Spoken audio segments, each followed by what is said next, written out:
जय हिंद दोस्तों, मैं मोहित पाठक आपके अपने YouTube channel be happy crackers पर स्वागत करता हूं। दोस्तों, जैसा कि आप लोगों ने थंबनेल पर देखा होगा कि हम लोग आज इस लेक्चर में किसी भी संख्या का घनमूल निकालना ट्रिक से सीखेंगे। ओके फ्रेंड्स, अगर ये वीडियो आपको पसंद आए तो वीडियो को लाइक कीजिएगा और अपने दोस्तों के साथ शेयर कीजिएगा और चैनल को जरूर सब्सक्राइब कीजिएगा। ओके फ्रेंड्स, तो बिना टाइम वेस्ट करते हुए अपने टॉपिक की तरफ बढ़ते हैं। फ्रेंड्स, पहले ये कुछ छोटा इम्पोर्टेंट बात है, आप लोग समझ लीजिए।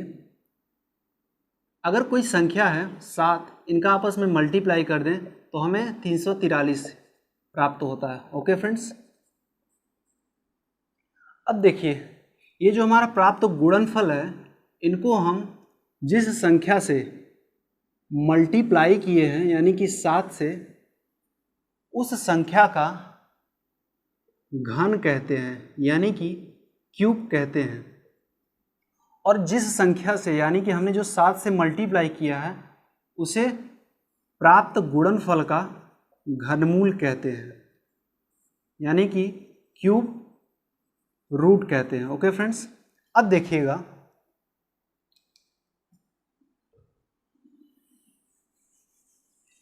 आप लोग बचपन से पढ़ते आ रहे होंगे क्लास 7 या 8 के क्लास में कि ऐसे कोई संख्या है 512, इनका हमें क्यूब निकालना है। इसका मतलब फ्रेंड्स होता है किसी भी संख्या का क्यूब निकालना। ओके फ्रेंड्स, तो हम लोग क्या करते थे, किसी भी संख्या का घनमूल निकालने के लिए हम लोग सबसे पहले क्या करते थे, पहले 512 का जो है फैक्टर से इसको फाइंड आउट कर लेते थे 512। तो हम लोग सबसे पहले छोटी संख्या से काटते थे, 2 दूना 4, 1, 2 5 10, 2 छके 12, फिर 2 से 2 1 2 दूना 4, 2 8 16, 2 छके 12, 2 चौके 8, 2 ताई 6, 2 दूना 4, 2 1 2, 2 छके 12, 2 8 16, 2 चौके 8, 2 दूना 4, 2 1 2।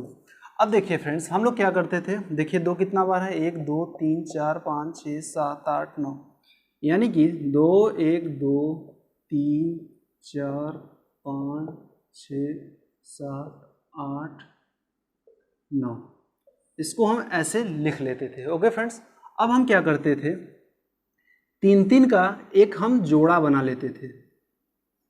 ओके, और हम जब इसको रूट के बाहर लिखते थे तो हम क्या करते थे, जो 3 तो 2 था उसको हम एक बार लिखते थे, ऐसे ही हम आगे लिखते चले जाते थे।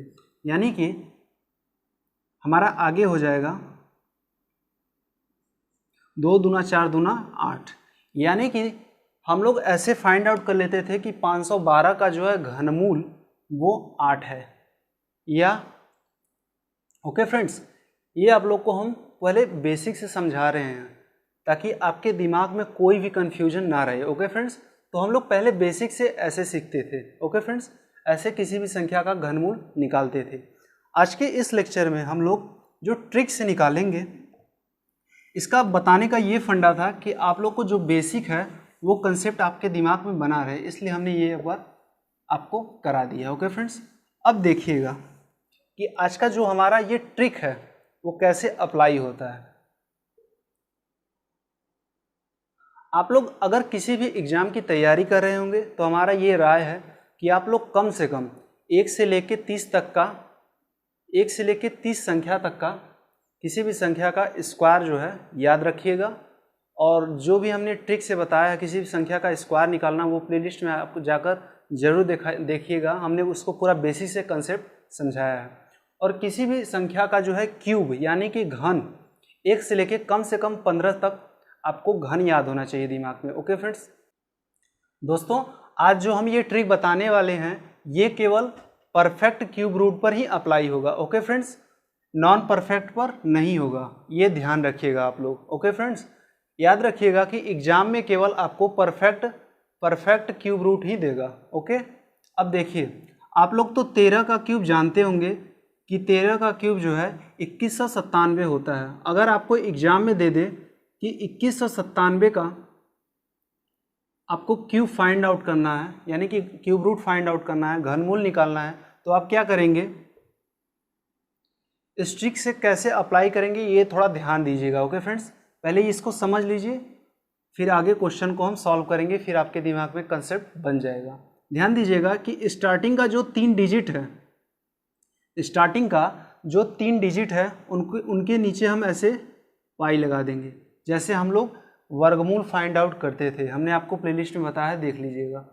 अब देखिए, अब क्या करेंगे हम, जो यूनिट डिजिट है यानी कि इकाई अंक है, वो हम चेक करेंगे कि किसके क्यूब के लास्ट में आता है इकाई अंक। तो देखने से पता चल रहा है कि 7 जो है हमारा, वो 3 के क्यूब के यानी कि 3 के घन के इकाई डिजिट में 7 आ रहा है। तो हम क्या करेंगे, यहाँ पर 3 लिख देंगे। ओके फ्रेंड्स, यानी कि जिसके भी इकाई यूनिट डिजिट जो हमारा, वो जिसके भी घन में आए इकाई अंक, उसको हम यहाँ पर लिख देंगे। देखिए 7 हमारा इकाई अंक 3 के क्यूब में आ रहा है, इसलिए हम यहाँ पर 3 उतार देंगे। अब क्या करेंगे, जो 3 डिजिट के नीचे हमने ये लाइन लगाया है, उसके बाद जितनी भी संख्याएं बचें बाएं साइड यानी कि लेफ्ट साइड में, उसको हम चेक करेंगे कि 2 जो है किस किस संख्या के क्यूब के रेंज में आ रहा है। यानी कि हम ये चेक करेंगे कि संख्या किस किस संख्या के क्यूब के परिसर यानी कि बीच में आ रहा है या रेंज में आ रहा है। तो देखने से पता चल रहा है कि 2 हमारा 1 के क्यूब और 2 के क्यूब के बीच में आ रहा है। तो हम क्या करेंगे, हमेशा ये याद रखिएगा कि छोटा वाला संख्या लिखेंगे, यानी कि जो 2 है 1 क्यूब और 2 के क्यूब के बीच में आ रहा है, और छोटा वाली संख्या हमारा 1 है, इसलिए यहाँ पर हम 1 उतार देंगे। ओके फ्रेंड्स, अब देखिए हम कुछ एग्जाम्पल लिखेंगे, उसको सॉल्व करेंगे, तो आपका पूरा कंसेप्ट जो है क्लियर हो जाएगा। अब ध्यान दीजिएगा, आपकी ये कुछ एग्जाम्पल हैं, इसको हम सॉल्व करेंगे और इनको सॉल्व करने में हमें ज़्यादा टाइम न लगेगा। हमारा रूल क्या था कि स्टार्टिंग का 2 जो डिजिट है उसको हम उसके नीचे ऐसे पाई लगा देंगे और चेक करेंगे कि यूनिट डिजिट यानी कि इकाई का अंक किसके क्यूब में आता है। तो देखने से पता चल रहा है कि जो हमारा 7 है वो 3 के क्यूब के लास्ट में 3 के क्यूब के घन में आ रहा है, 3 के घन में आ रहा है। तो हम क्या करेंगे, 3 यहाँ पर लिखेंगे, और 3 डिजिट के बाद जितनी भी संख्याएं लेफ्ट साइड में यानी कि बाएं साइड में बचती हैं, उसको हम चेक करेंगे किन किन संख्या के क्यूब के बीच में है।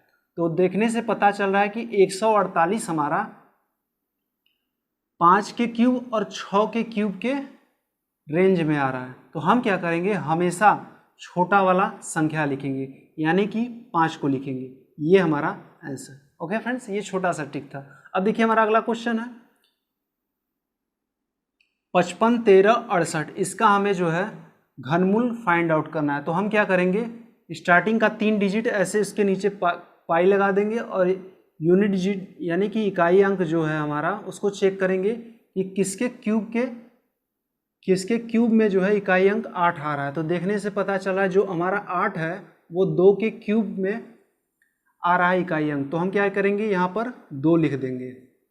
अब देखिएगा, उसके बाद जो भी संख्या 3 डिजिट के बाद नीचे जो भी संख्या बाएं साइड बचती है, उसको हम चेक करेंगे किस किस संख्या के क्यूब के रेंज में आ रहा है, और हमेशा जो है छोटी वाली वैल्यू लिखेंगे।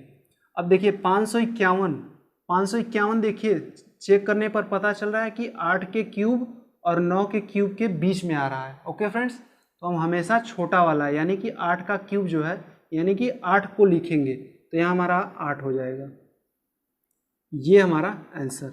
हमारा देखिए अगला है 37, 32, 48। इसको चेक करने के लिए हम क्या करेंगे, 3 वाला लिखेंगे। लास्ट का स्टार्टिंग का 3 डिजिट को ऐसे करेंगे, स्टार्टिंग का जो है 8 चेक करेंगे, 2 में आता है तो हम यहाँ पर 2 लिखेंगे। अब 337 यानी कि 3 डिजिट के बाद जो भी संख्या बचता है उसको हम चेक करेंगे कि इसकी संख्या के क्यूब के रेंज में आ रहा है। तो 373 देखने से पता चल रहा है कि 373 जो है 7 के क्यूब और 8 के क्यूब के बीच में यानी कि रेंज में आ रहा है। ओके फ्रेंड्स, तो हम क्या करेंगे, सबसे हमेशा छोटा वाला लिखेंगे यानी कि 7 को लिखेंगे। तो हमारा यहाँ पर 7, ये हमारा आंसर हो जाएगा। अब देखिए ऐसे ही अब हमें लाइन खींचने की ज़रूरत नहीं है, ये आप दिमाग में रखिएगा कि स्टार्टिंग का हमें 3 डिजिट लेना है, स्टार्टिंग का 3 डिजिट लेना है। और स्टार्टिंग का जो है यूनिट डिजिट हमें ये चेक करना है कि किसके यूनिट क्यूब में जो है यूनिट डिजिट 7 आ रहा है। तो चेक करने पर पता चल रहा है कि 3 में आ रहा है, तो 3 लिखेंगे। और संख्या हमारा 79 बच रहा है, तो ये चेक करेंगे 79 किस किस के बीच में आ रहा है। तो 4 और 5 के क्यूब के बीच में आ रहा है, तो हम हमेशा छोटा वाला वैल्यू लिखेंगे, यानी कि 4 लिखेंगे। ये हमारा आंसर। अब देखिए ऐसे हमारा 8 जो है 2 में आएगा। अब 140 किसके क्यूब के बीच में आ रहा है, 140 हमारा 5 का क्यूब और 6 के क्यूब के बीच में आ रहा है, तो हम क्या करेंगे, हमेशा छोटा वाला 5 का क्यूब लिखेंगे। अब देखिए ये हमारा 167 है, 167 7 किसके क्यूब में आता, किसके क्यूब के इकाई अंक में आता है, 7 जो हमारा 3 में आता है के क्यूब में आता है। अब देखिए 12 किसके किसके क्यूब के बीच में है, 12 हमारा देखने से पता चल रहा है 2 के क्यूब और 3 के क्यूब के रेंज में आ रहा है, तो हमेशा छोटा वाला यानी कि 2 को लिखेंगे। ये हमारा आंसर। ऐसे ही हमारा है अगला 58 32 का हमें घनमूल फाइंड आउट करना है, तो क्या करेंगे, स्टार्टिंग का लिखेंगे और ये चेक करेंगे कि इकाई अंक यानी कि 2 किसके किसके क्यूब के बीच में, किसके क्यूब में आ रहा है। तो देखने से पता चल रहा है 2 हमारा 8 के क्यूब, यानी कि हम 8 लिखेंगे। और 5 जो है 5 हमारा 1 क्यूब और 2 के क्यूब के रेंज में आ रहा है, तो हम हमेशा छोटा वाला यानी कि 1 को लिखेंगे। ओके फ्रेंड्स, ये हमारा आंसर। तो ये आपको, हमें यकीन है कि आपको ये पूरा समझ में आ गया होगा कंसेप्ट। आप इसको बार बार प्रैक्टिस करेंगे तो आपको पूरा कंसेप्ट क्लियर हो जाएगा। ओके फ्रेंड्स, तो जितना आप प्रैक्टिस करेंगे उतना ही परफेक्ट बनेंगे। तो मिलते हैं अगले वीडियो में। जय हिंद।